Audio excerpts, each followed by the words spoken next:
Tragico incidente sul lavoro questa notte, intorno alle 2, durante l'allestimento del palco che doveva ospitare il concerto di Laura Pausini presso il Pala Calafiore di Reggio Calabria. Un cedimento strutturale ha fatto crollare e traslare la struttura metallica sovrastante il palco che si è abbattuta su alcuni operai intenti in quel momento a fissare le illuminazioni aeree. Matteo Armellini, 32 anni, non ancora compiuti e residente a Roma, è deceduto sul colpo, schiacciato dalla pesante struttura in acciaio che ha ceduto.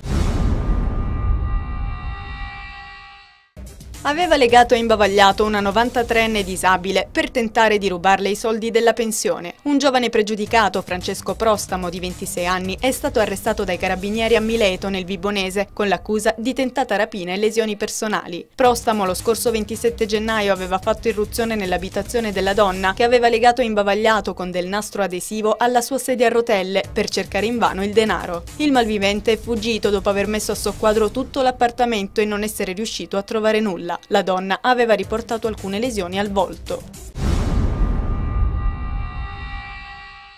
Smentisce le accuse della Guardia di Finanza in merito all'operazione Analysis. L'ASA, l'associazione strutture accreditate calabresi. Secondo quanto emerso dall'inchiesta, il nucleo di polizia tributaria della GDF di Catanzaro ha segnalato 30 persone alla Corte dei Conti, accusate di aver causato un danno erariale di 19.816.143,26 euro. Questa mattina Carta alle Mani l'ha smentita. Secondo i responsabili dei laboratori di analisi privati calabresi, non c'è stata nessuna gonfiatura delle fatture, solo l'applicazione di un tariffario diverso stabilito dal Tribunale, che ha una tariffa media superiore a quelle stabilite dal tariffario Bindi, ritenuto meno remunerativo.